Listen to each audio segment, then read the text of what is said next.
Gesit merupakan motor listrik produksi nasional yang dikembangkan oleh PT Wika Industri Manufaktur atau WIMA. Perusahaan ini merupakan perusahaan pelat merah hasil kerjasama antara PT Wijaya Karya Industri dan Konstruksi dengan mitranya pada 2018. Motor listrik ini cukup mencuri perhatian setelah sempat diuji coba oleh Presiden Joko Widodo beberapa tahun silam. Belakangan, Gubernur Jawa Barat Ridwan Kamil juga menyatakan ketertarikannya memesan motor listrik Gesit sebagai kendaraan dinas.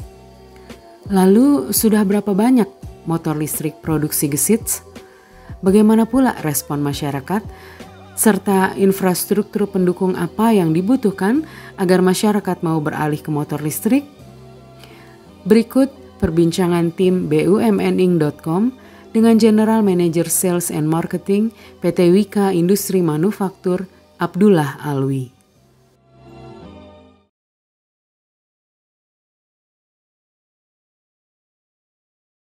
Ya, Pak Abdullah, kita mau ngobrolin soal si Gesit. Mohon diceritakan dong yang generasi pertamanya Gesit itu proses produksinya berapa lama, terus research and development-nya berapa lama?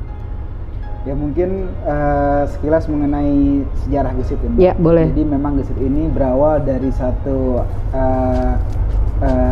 keyakinan bahwa kendaraan listrik itu akan tumbuh di masa yang akan datang. Dari tahun 2015 teman-teman sudah melihat bahwa kendaraan listrik ini akan berkembang.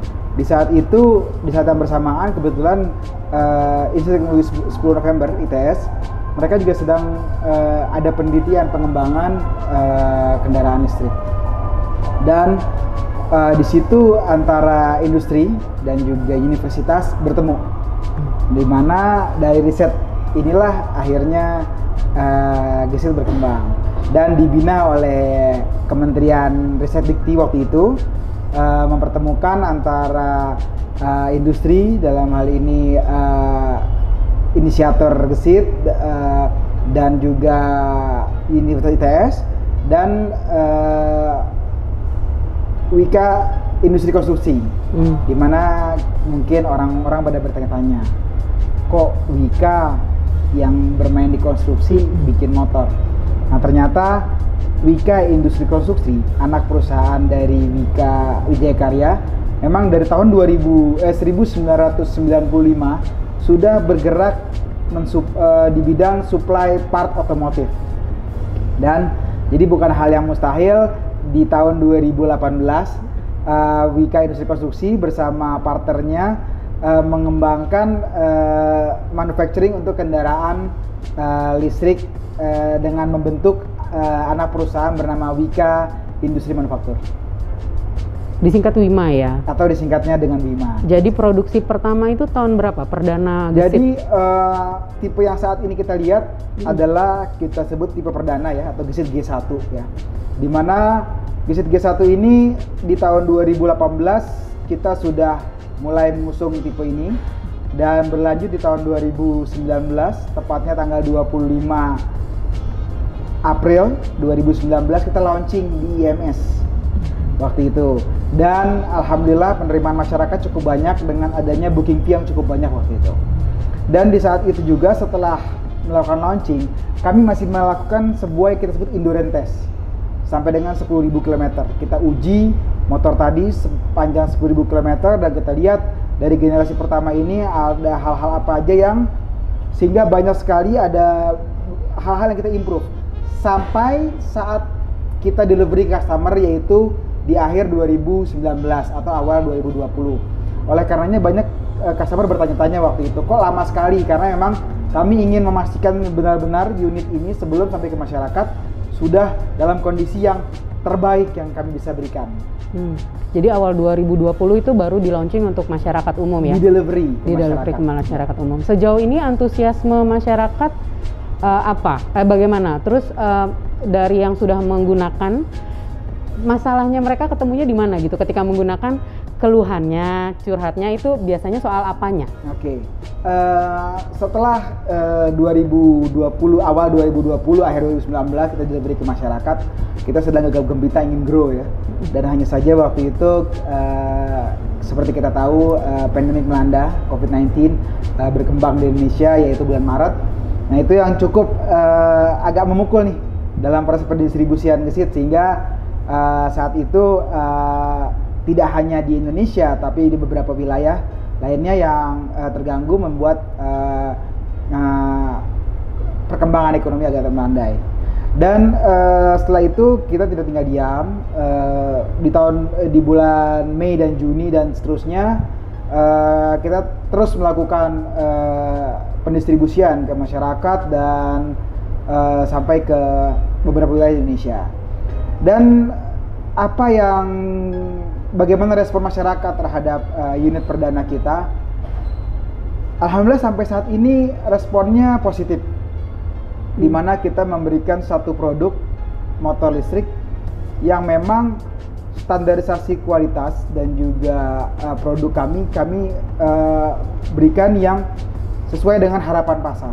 Karena kita tahu di pasar Indonesia itu banyak majority produk sepeda motor di Indonesia adalah buatan dari brand-brand Jepang ya, dimana kita ketahui bahwa kualitas mereka cukup baik, dan disitulah Gesit ingin memberikan satu produk dari mulai mekanikalnya, frame-nya kita buat cukup baik standarnya, dan standar bodi, penggunaan polimer dan lain-lainnya juga menggunakan standar yang memang standar dengan produk-produk yang ada di pasaran saat ini, sehingga masyarakat dalam shifting dari kendaraan konvensional ke kendaraan listrik menemukan sebuah produk yang membuat mereka nyaman dan tidak terlalu mengalami perbedaan rasa berkendara dengan kendaraan gesit tipe perdana ini. Sudah berapa sih Pak motor gesit yang diproduksi sampai saat ini? Saat ini kita sudah mendelivery lebih dari 2.500 unit. 2.500 unit ya, dan di seluruh Indonesia? Di seluruh Indonesia, dari mulai awal tahun lalu sampai dengan bulan ini. Tingkat permintaan paling banyak tuh dari wilayah mana di Indonesia? Kalau kita bilang tingkat permintaan, mungkin tetap Pulau Jawa, Bali adalah yang paling majority ya Mbak.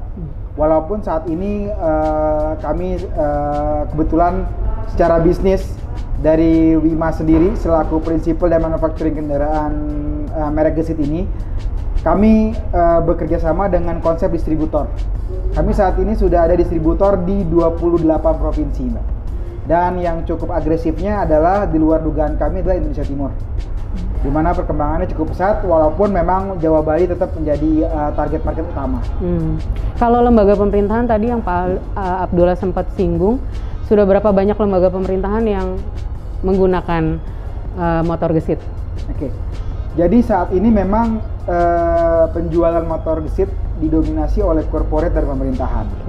Walaupun tidak sedikit masyarakat yang memang cinta produk dalam negeri dan juga yang punya antusiasme terhadap kendaraan listrik dan juga kendaraan ramah lingkungan yang dalam tahapan awal ini membeli sebagai customer perdana juga, di mana hal ini bisa kita lihat dari komunitas gesit yang sudah terbentuk dengan nama Grid, yang anggotanya informasinya sudah lebih dari 170 orangan.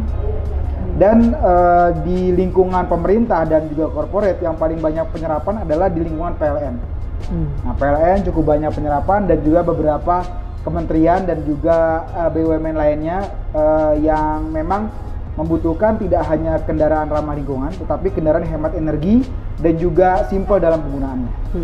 Kalau untuk meyakinkan masyarakat beralih dari kendaraan konvensional ke kendaraan listrik, karena pasti ada kekhawatiran kalau bahan bakarnya listriknya habis di jalan bagaimana, lalu baterainya ketersediaannya bagaimana, lalu spare part suku cadangnya bagaimana, itu bagaimana meyakinkannya Pak Abdullah? Ya, betul sekali. Jadi di antara dasar customer Indonesia dalam membeli produk otomotif atau kendaraan roda khususnya adalah ada 3 Mbak. Ya sedikit bercanda ya. Yang pertama adalah selalu dia tanya diskonnya berapa. Walaupun kita artinya ini wajar lah secara bisnis ya. Dan yang kedua adalah dia menanyakan after sales-nya bagaimana. Dan untuk pertanyaan ini kami sudah menyiapkan ada 2. Pertama, spare part. sustainable dari sebuah perusahaan otomotif adalah spare part. Nah, ketersediaan spare part saat ini produk gesit kami 85% dari part itu sudah diproduksi dalam negeri. Oh, jadi sehingga untuk supply chain spare part sendiri insya Allah aman, tidak ada hambatan. Dan untuk servisnya sendiri, karena memang kendaraan listrik ini tidak punya servis rutin ya, pada dasarnya biasanya keluhannya karena ada kerusakan atau apapun. Untuk memberikan pelayanan terbaik kepada customer, kita menggunakan pendekatan home service. Walaupun di dealer-dealer kami disediakan service center, hanya saja memang pilihan home service lebih diminati oleh customer kita, karena memang simpelnya kendaraan listrik dan servis yang diberikan oleh Gesit sendiri membuat customer tadi nyaman, dimana ngecas di rumah, menggunakan di rumah, tidak ada perawatan rutin, bahkan kalau servis pun bisa kita berikan di rumah. Dan yang ketiga, customer Indonesia itu selalu menanyakan kalau dijual lagi jatuh nggak harganya. Nah, itu jadi 3 pertanyaan keramat lah biasanya ya dari pemain otomotif Indonesia. Nah, yang ketiga ini faktornya adalah biasanya pertama sustainable dari perusahaannya. Jadi siapa yang memproduksi dan perusahaannya bagaimana, apakah akan berlanjut terus, dan saat ini yang memproduksi itu adalah dari BUMN atau dari anak grupnya Wika Wijaya Karya ya. Hal ini insya Allah dapat meyakinkan customer bahwa sustainability produk ini insya Allah long lasting. Kenapa? Karena mungkin Mbak pernah mendengar produk-produk otomotif yang tiba-tiba ATPM-nya atau bahkan pabrikannya tuh keluar dari Indonesia atau mungkin dari Indonesia, itu harga pasarannya pasti jatuh, Mbak. Atau kedua adalah produk tadi musiman, tiba-tiba muncul sebuah produk tanpa diketahui ATPM-nya atau distributornya siapa, dan ini yang membuat harga purna jualnya sendiri itu biasanya kurang baik. Dan kedua faktor yang membuat harga jual itu jatuh adalah ketersediaan spare part tadi ya, dan harga spare part. Karena supply chain Indonesia dan 80% di produk Indonesia, bahkan TKDN kita sendiri, TKDN kita itu udah 46,73% local content. Ini merupakan terkategorisasi sebagai produk nasional, bukan dalam negeri. Nah, ini yang cukup membanggakan dari produk kendaraan gesit. Dan yang ketiga adalah, selain yang pertama adalah company-nya, yang kedua kan spare part, yang ketiga adalah jumlah unit di pasaran. Jadi kalau memang ada brand terkenal di Indonesia, barangnya banyak, after sales-nya banyak, kenapa kok second tetap jatuh? Karena memang produk tadi produk entry level, sehingga yang beli banyak, mungkin kreditnya nggak bayar lunas, sehingga banyak sekali tarikan, dan karena banyak sekali produk second ini di pasar, sehingga harga jatuh. Nah, itu ya jadi yang mempengaruhi harga after sales. Nah, sehingga kalau kita berkaca kepada Gesit, insya Allah nilai jualnya kembali cukup baik. Kenapa? Pertama, dimiliki oleh perusahaan yang memang notabene-nya backbone-nya cukup baik. Yang kedua, spare part-nya terjamin insya Allah. Dan yang ketiga, di pasaran saat ini peminat Gesit adalah dari kalangan yang saya kira memang peduli terhadap lingkungan, nasionalisme, dan memang menginginkan satu produk yang memberi solusi. Sebenarnya kalau bicara kendaraan listrik, sebagai produsen kan nggak bisa berdiri sendiri kan, bahan bakarnya listrik, berarti harus bekerja sama dengan penyedia listriknya. Dan sebenarnya ekosistem dan policy macam apa sih Pak yang diperlukan oleh produsen supaya iklim kendaraan listrik ini bisa tumbuh, minat masyarakat juga bisa tumbuh? Ya, pada dasarnya kalau kita berbicara mengenai aim dari pemerintah ingin meningkatkan ekosistem kendaraan listrik di Indonesia, ada 5 langkah, Mbak. Langkah pertama adalah bagaimana policy dari pemerintah. Biar gimana pun juga di seluruh dunia, negara yang perkembangan kendaraan listriknya ini cukup baik, pasti adalah ada langkah-langkah dari pemerintah yang cukup baik, yaitu policy-policy diberikan oleh pemerintah. Kenapa? Karena target pemerintah tidak hanya sebatas ramah lingkungan atau untuk udara bersih, tetapi juga ketahanan energi nasional. Karena kita ketahui bahwa import bahan bakar fosil di Indonesia cukup tinggi dan bergantung kepada luar negeri. Nah, yang kedua adalah bagaimana kita membangun produk itu sendiri di Indonesia. Menyediakan produk itu sendiri dengan sebuah kualitas yang memang masyarakat dapat rasakan cukup baik, dan juga harga yang bersaing, artinya memberikan manfaat.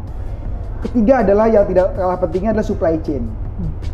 Saat ini di Indonesia mungkin kita beruntung secara geografis ya. Kalau saat ini memang kita digadang-gadang sebagai penghasil nikel terbesar di Indonesia. Saat ini Gesit menggunakan tipe baterai NCM lithium ion NCM, yaitu nikel, kobalt, mangan, di mana nikelnya 80%, kobalt 10 dan mangannya 10. Ini kedepannya kalau memang nanti pabrikan atau investasi atau kita tahu bahwa pemerintah telah membentuk holding baterai dari BUMN. Nah ini kedepannya pasar yang cukup cerah dan cukup baik, di mana baterainya akan diproduksi dalam negeri. Dan supply chain kita, di poin ketiga tadi, supply chain kita akan lebih baik. Dan PR kita tinggal bagaimana kita bisa membangun industri motor propulsor atau bahasanya dinamo di Indonesia, sehingga kalau semuanya sudah selesai maka supply chain kita sudah aman. Dan keempat adalah infrastruktur. Infrastruktur, tadi Mbak menanyakan apakah ada rasa ketakutan dari masyarakat kita mogok di jalan dan lain-lain. Nah itu memang keterlibatan PLN atau BUMN lainnya, pemerintah dan dalam memberikan polisi dan juga penyediaan charging station di mana-mana. Sebenarnya charging station nggak perlu mahal Mbak, apalagi Gesit baterainya portable. Baterainya Gesit bisa diangkat dengan berat yang tidak berat, cukup 7 kiloan. Bapak bisa jinjing dan di charge layaknya di dicolokan sampai di dekat laptop atau handphone dengan watt yang nggak relatif rendah. Nah, tapi hal ini mesti bagaimana kita bisa mensiasati sehingga charging stationnya ada di mana-mana, bahkan di mall atau di sekolah, di kantor dan lain-lain, sehingga masyarakat merasa pede, yakin bahwa nggak mungkin lah saya kehabisan listrik, toh ada colokan di mana-mana. Terutama roda 4, karena roda 4 sendiri itu membutuhkan charging yang lebih advance, yang mungkin tidak mudah disediakan di rumahan, tidak seperti roda 2 atau Gesit. Nah, yang kelima adalah bagaimana seluruh stakeholder ini mensosialisasikan kepada masyarakat, karena PR-nya nggak hanya Gesit nih. Seluruh produk kendaraan listrik baik roda 2, roda 4, bus atau mungkin nanti pengembangannya dengan kendaraan laut atau boat, dan juga PLN selaku penyedia energi dan juga ESDM selaku pembina energi nasional lah ya, dan stakeholder lainnya bersatu untuk mensosialisasikan kepada masyarakat dan mengkonvinsi kepada masyarakat bagaimana kendaraan listrik itu sangat relevan. Karena secara efisiensi Mbak, dalam perhitungan secara efisiensi umum, kita compare apple to apple ya. Kalau kita ngomongin mobil konvensional, bahan bakarnya bensin atau diesel, atau kalau motor bahan bakarnya bensin dan juga servis rutin. Kalau kita ngomongin kendaraan listrik, tidak ada servis rutin, bahan bakarnya hanya pakai listrik yang sangat murah sekali, dan juga kita masukkan unsur baterai. Karena baterai Gesit ini optimalnya 4 tahunan. Setelah 4 tahun kita ganti ya, kita masukkan unsur itu. Dengan perbandingan ini, kendaraan listrik itu masih 60 sampai dengan 70% lebih hemat. Jadi bayangkan kalau seandainya kita average 50 km per hari, saya pernah punya kalkulasi itu, Gesit dari motor konvensional secara 4 tahun ya, kita supaya apple to apple ya, kita bandingkan dengan masukin baterainya lah. Karena orang bilang, ya kan nggak dihitung baterainya, kan gitu kan. Masukin unsur baterai, itu kita bisa menghemat 300-400 ribuan dengan rata-rata average per hari 50 km atau jalan pulang balik kerja. Ini penghematan yang menurut saya luar biasa ya. Yang harusnya kalau motor konvensional mungkin antara 400-500 ribu, di motor Gesit itu dengan akumulasi baterai yang nanti diganti nanti ya, itu cuma 150 ribuan. Bahkan kalau kita nggak menghitung baterai lebih ekstrim Mbak. Baterainya berapa Pak kalau ganti baterainya? Jadi kalau nggak menghitung baterai, Gesit itu 50 km itu cuma 2 ribuan. Jadi kalau dibandingkan dengan motor bensin, kalau 50 km ada yang bilang antara 30-40 ribuan, di motor listrik cuma 2 ribu. Nah, harga baterai ini setiap tahun turun terus Mbak. Setiap tahun turun terus 5% in average ya. Bahkan banyak baterai-baterai baru yang harganya lebih murah, dan Gesit akan mengadaptasi itu. Karena baterainya portable, kedepannya kalau memang ada baterai baru nanti tinggal kita keluarkan tipe baterai baru buat pengguna Gesit dengan motor yang saat ini kita ada. Karena kita nggak akan merubah kompartemen baterai tadi.